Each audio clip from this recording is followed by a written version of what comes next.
माननीय हरकराज राई, समय 7 मिनट।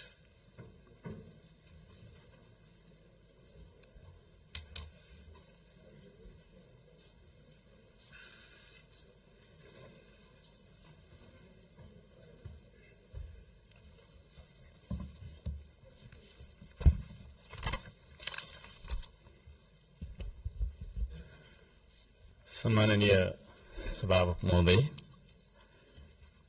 सर्वप्रथम त म सबैजनालाई हार्दिक शुभकामना र बधाई ज्ञापन गर्न चाहन्छु। आफ्नो मनको विचार राख्नुभन्दा पनि म जनताले हामीलाई के का लागि यहाँ पठाएका छन् भन्ने बारेमा बुदागत रूपमा जनताका मागहरू वाचन गरेर सुनाउन चाहन्छु। तर त्योभन्दा पहिला चाहिँ हामीले पक्कै पनि देश बनाउनका लागि, देश परिवर्तन गर्नका लागि भनेर आएका छौं। सबैभन्दा पहिला आफूले आफैलाई परिवर्तन गर्नुपर्छ भन्छु म। अघिल्लो शपथ ग्रहणको दिन पनि हामी 12 मिनेट 46 सेकेन्ड ढिलो थियौं भने आज 16 मिनेट 55 सेकेन्ड हामी ढिलो भएका छौं। जनताले हामीलाई यसरी ढिलो गर भनेर यहाँ पठाएको हो जस्तो मलाई लाग्दैन।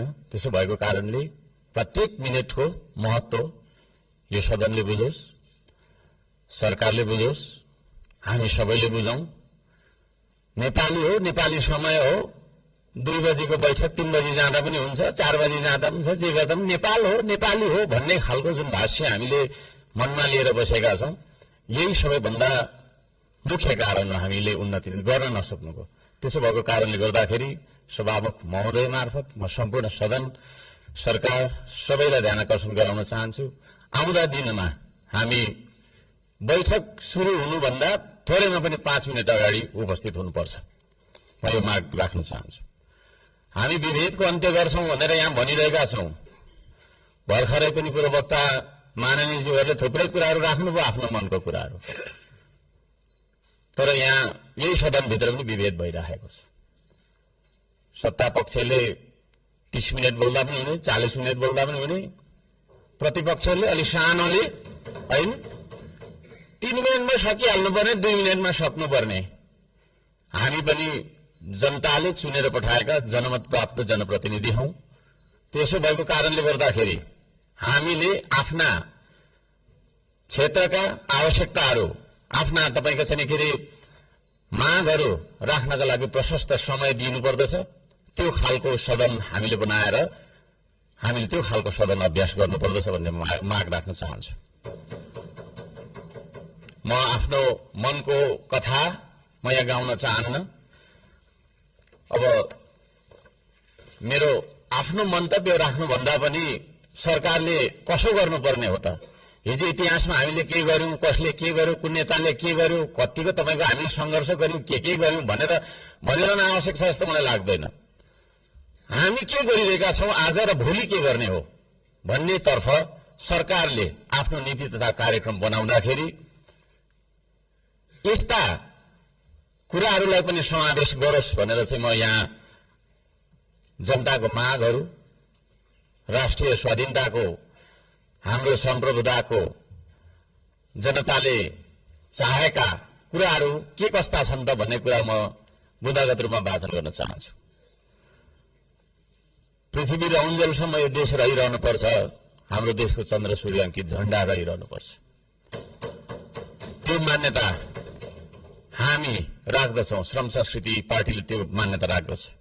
त्यसो भएको कारणले गर्दाखेरि देशको स्वाधीनता, भू राजनैतिक 26 गतेको घटना घटाउने साथै 24 गते सिंहदरबार, संसद भवन, सर्वोच्च अदालत जस्ता सरकारी भवनहरू जलाउने कृत्य गर्ने मान्छेहरूलाई पनि तपाईको चाहिँ के रे कारबाहीमा ल्याउनका लागि उच्च स्तरीय छानबिन समिति आयोग गठन गर्नका लागि हामी माग गर्दछौं।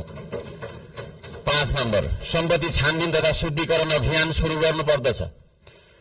सबैभन्दा पहिला अहिले सरकारमा रहेका मन्त्री परिषदका सम्पूर्ण मन्त्रीहरू, सांसदहरू, हामी सबैजना सबैको तपाईको चाहिँ के रे हाम्रो सम्पत्ति छानबिन हुनुपर्दछ। हामीबाट सुरु गर्नुपर्दछ त्यो चीज। किनभने हामी नियम कानून बनाउने भने हामीबाटै त्यो कुरो लागू भएर जानुपर्दछ। हामीले बनाएको नियम कानूनले अरूलाई मात्रै ठ्याङ्ग्रोमा कस्ने खालको व्यवहार हामीले गर्नु हुँदैन भन्ने माग राख्दछु। शिक्षालाई जीवनोपयोगी बनाउनु पर्दछ। उत्पादन निर्माण र आविष्कारसँग जोड्नु पर्दछ शिक्षालाई। शिक्षा भन्ने बित्तिकै कथा पढ्ने विषयवस्तु होइन, त्यो भन्ने बित्तिकै उत्पादन निर्माण र आविष्कारसँग जोडिनु पर्दछ भन्ने हाम्रो माग हो। त्यसतर्फ सरकारले ध्यान दियोस्। हप्तामा 3 दिन मात्रै थ्योरी पढ्दाखेरि हुन्छ, 4 दिन विद्यार्थीले उत्पादन निर्माण र आविष्कारसँग जोडेर क्रियाकलापहरू गर्न सक्नुपर्दछ। त्यो खालको जीवनोपयोगी शिक्षा लागू गरिनुपर्दछ भन्ने हामी माग राख्दछौँ। 7 नम्बरमा खेतीबारीको समस्या हल नगरी देशको आर्थिक समस्या हामीले सुल्झाउन सक्दैनौँ, आर्थिक उन्नति हुन सक्दैन। त्यसो भएको कारणले कृषिमा देखिएका समस्याहरू पहिचान गर्ने र समस्या हल गर्ने सबै खालका तपाईँको प्राविधिक उपायहरू अपनाउने काम गरिनुपर्दछ भन्ने ध्यान आकर्षण गराउन चाहन्छु। नम्बर 8मा कम्तीमा एक पालिकामा एउटा उद्योग हुनुपर्दछ, एक परिवारमा एकजना रोजगार हुनुपर्दछ।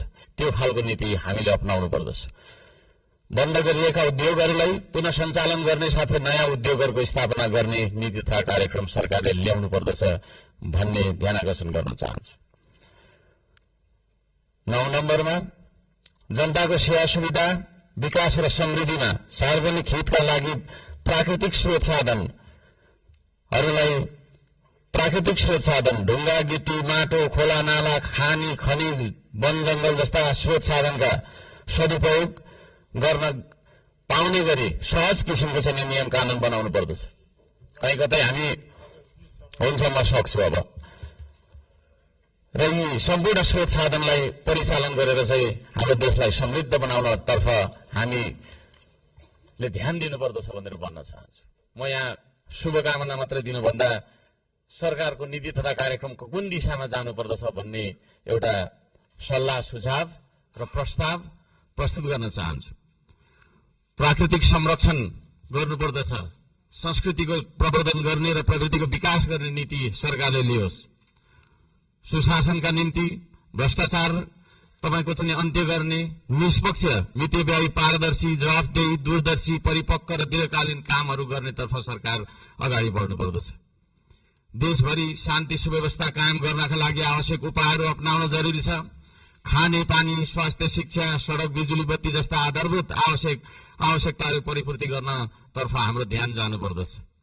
राम्रोसँग अध्ययन नगरी हतार सरकारले ल्याएका कार्यक्रमहरू लागू गर्नु हुँदैन।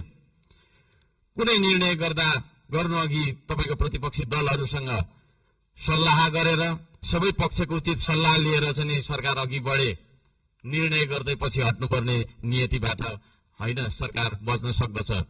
अहिले भर्खरै वृद्ध भत्ता विद्यार्थी संगठन ब्रिज कोर्स जस्ता सम्बन्धमा निर्णयहरू जुन गरिएको छ यसलाई पुनर्विचार गरियोस् भन्न म चाहन्छु। वृद्ध भत्ताको समयको मापदण्डलाई जुन फेरबदल गर्ने भन्ने कुराहरू आएको छ कार्यसूचीमा, त्यस्ता कुराहरूमा सरकारले ध्यान दिएर मात्रै अगाडि बढ्दाखेरि राम्रो हुन्छ भन्ने माग राख्दछु। सुकुम्बासी भन्दै नागरिकको बासको अधिकारलाई खोज्दै डोजर चलाउने राज्य आतंक फैलाउने चलनको अन्त्य गरियोस्। त्यो भन्न चाहन्छु। जनताको घर टहरा भत्काउनु हुँदैन, विस्थापन होइन व्यवस्थापनको नीति सरकारले लागू गरेर अगाडि बढ्दाखेरि सबैले राम्रो हुनेछ। दशकौंदेखि बस्दै आएका भूमिहीन सुकुम्बासीहरूको स्वामित्व दिने गरी लाल पूर्जाको व्यवस्था गरोस् भनेर पनि म भन्न चाहन्छु। किसान मजदूर सुकुम्बासीका समस्या पहिचान गरी समाधानको पहल गर्ने धनीको मात्रै होइन गरिबको पनि हो यो देश भन्ने खालको आभास हामीलाई हुनुपर्दछ र जनतालाई पनि त्यो आभास भएको हुनुपर्दछ। त्यसतर्फ सरकारले काम गरोस् भन्ने म अनुरोध गर्न चाहन्छु। उपत्यका बाहिर पनि नेपाल छ भन्ने कुरा हामीले व्यवहारबाट जनाउनुपर्छ। यो काठमाडौँ उपत्यका मात्रै नेपाल हो भन्ने किसिमले सबै विकास चाहिँ यहाँभित्र मात्रै थुपार्ने किसिमको चाहिँ विकास हुनु हुँदैन भनेर म ध्यान आकर्षण गर्न चाहन्छु। सबै खाले विभेदको अन्त्य गरिनुपर्दछ। भूपू गोर्खा सैनिकहरूको समान पेन्सनका लागि नेपाल सरकारले आवश्यक सबै खालका पहलहरू गरोस्। नेपाल सरकारले गरेको सन्धि मार्फत चाहिँ गएका भूपू गोर्खाहरूलाई नागरिकता कायम राखेर चाहिँ उहाँहरूलाई एउटा नागरिकको दर्जामा राख्ने नियम त्यो खालको चाहिँ नीति हामीले अवलम्बन गर्नुपर्दछ भनेर ध्यान आकर्षण गराउन चाहन्छु। समयको पाबन्दीले गर्दाखेरि मैले यी कुराहरू सबै कुरा वाचन गर्न चाहिन। माननीय सभामुख महोदयले 2-3 चोटि भनिसक्नु भएको छ र यो म पत्र सम्माननीय सभामुख महोदय मार्फत टेबल गर्न चाहन्छु र यस सल्लाह सुझाव अन्तर्गत सरकारले आफ्ना विचारहरू, आफ्ना नीति तथा योजनाहरू अगाडि बढाओस् भन्ने म माग राख्न चाहन्छु। धन्यवाद।